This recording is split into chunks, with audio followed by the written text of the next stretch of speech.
নমস্কার বন্ধুরা, কিচেন বাহারে আপনাদের সবাইকে স্বাগত। আজ এই ইলিশ মাছের একটা রেসিপি করব। রেসিপির জন্য লেস সমেত 6 পিস মাছ নিয়েছি। আর এই রেসিপির জন্য আমার লাগছে কচু পাতা।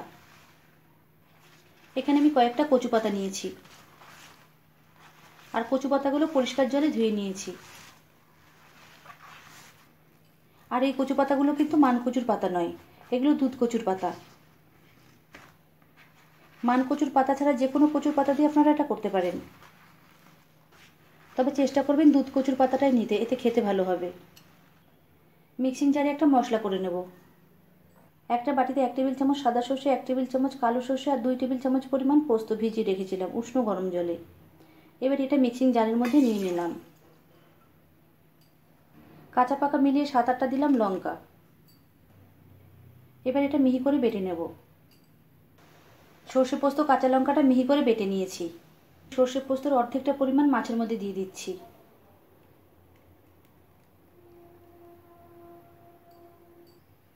কাশ্মীরি লঙ্কার গুঁড়ো দিচ্ছি 1 চামচ। 1 চামচ পরিমাণ দিচ্ছি জিরে গুঁড়ো।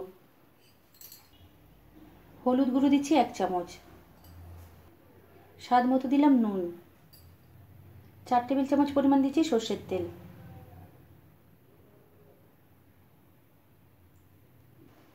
এবারে সব কিছু দিয়ে মাছটা মেখে নেব।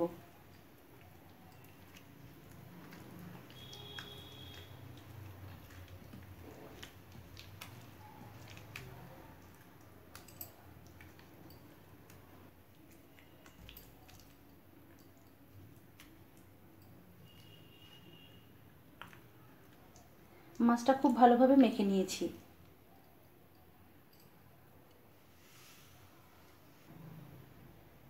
এবার একটা কচু পাতা নিয়ে নিলাম।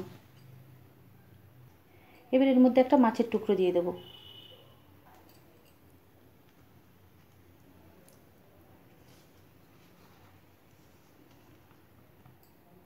এবার এই পাতাটা দিয়ে মাছটা মুড়ে নেব।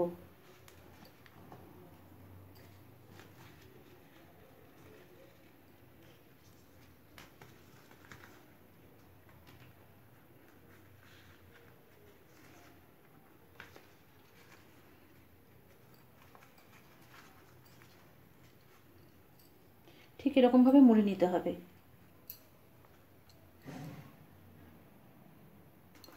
আমি আরও একটা মাছ মুড়ে আপনাদের দেখিয়ে দিচ্ছি।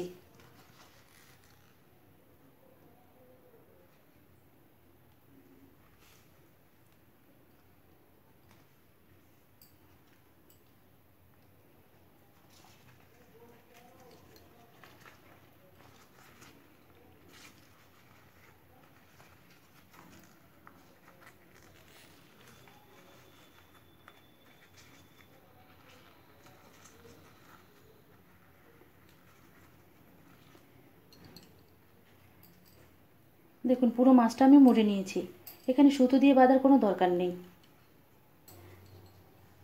সব মাছগুলো কচু পাতা দিয়ে ফোল্ড করে নিয়েছি। একটা প্যানে 3-4 টেবিল চামচ পরিমাণ সর্ষের তেল দিয়ে দিচ্ছি।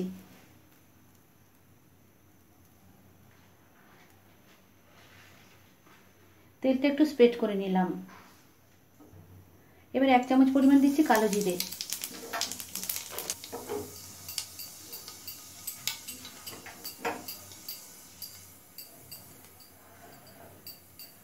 কালো জিরেটা 30-40 সেকেন্ড ভেজে নিয়েছি।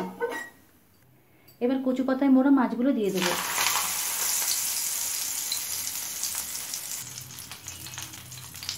পাতার এই খোলা অংশটা নিচের দিকে দেব। খোলা অংশটা নিচের দিকে দিলে আর সুতো দিয়ে বাঁধার ঝামেলাটা থাকে না।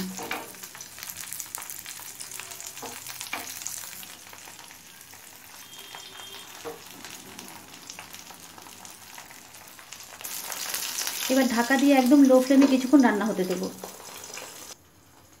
এবার যে বাকি অর্ধেকটা সর্ষে পোস্ত বাটা ছিল সেটার সাথে কিছু মশলা মিশিয়ে নেব। 1/2 চামচ পরিমাণ দিচ্ছি কাশ্মীরি লঙ্কার গুঁড়ো। হলুদ গুঁড়ো দিচ্ছি 1/2 চামচ। 1/2 চামচ দিচ্ছি জিরে গুঁড়ো। আর 1/4 চামচের থেকে একটু বেশি পরিমাণ দিলাম নুন। সর্ষের তেল দিচ্ছি 2 টেবিল চামচ। এবার এই মশলাটা ভালোভাবে মিশিয়ে নেব।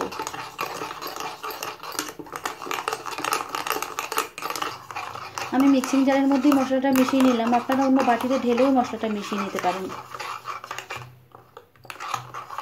মশলাটা মেশানো হয়ে গেছে। 5 মিনিট পর ঢাকা খুলে নিচ্ছি। এবার অপর সাইডটা উল্টে নেব।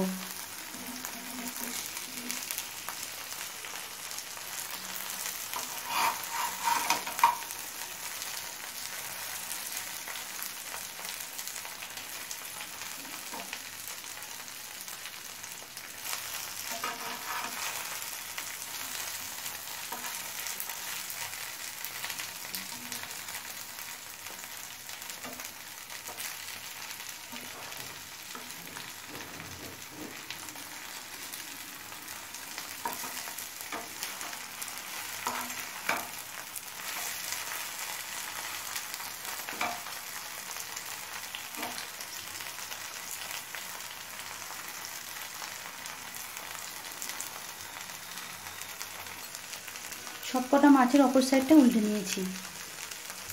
এবার সেই মিক্সিং জারে মিশিয়ে রাখা মশলাটা দিয়ে দিচ্ছি।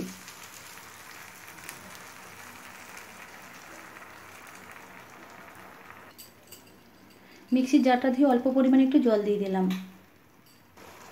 এবার হালকা হাতে একটু নেড়ে দিচ্ছি।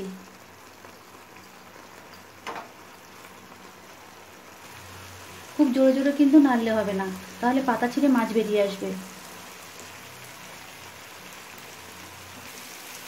আবারও মিডিয়াম ফ্লেমে ঢাকা দিয়ে কিছুক্ষণ রান্না হতে দেব। 7-8 মিনিট পর ঢাকাটা খুলে নিলাম। আরও একবার হালকা হাতে একটু নেড়ে নেব।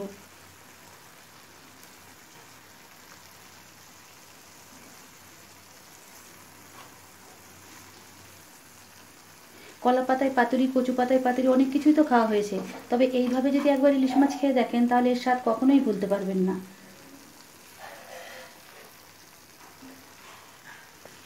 তাই অনুরোধ রইল একবার অন্তত কচু পাতায় এভাবে ইলিশ মাছ রান্না করার। কথা বলতে বলতে মাছটা একটু নাড়াচাড়া করে নিয়েছি। কচু পাতা ইলিশ মাছের রেসিপিটা আপনাদের কাছে কেমন লেগেছে কমেন্টস করে জানাবেন। ভালো লাগলে লাইক শেয়ার করবেন। আমার চ্যানেলে নতুন বন্ধু হলে আমার চ্যানেলটিকে সাবস্ক্রাইব করবেন। আজকের মতো এই পর্যন্ত। আবারও দেখাবে নতুন কোনো রেসিপি নিয়ে। সকলে ভালো থাকবেন, সুস্থ থাকবেন। ধন্যবাদ।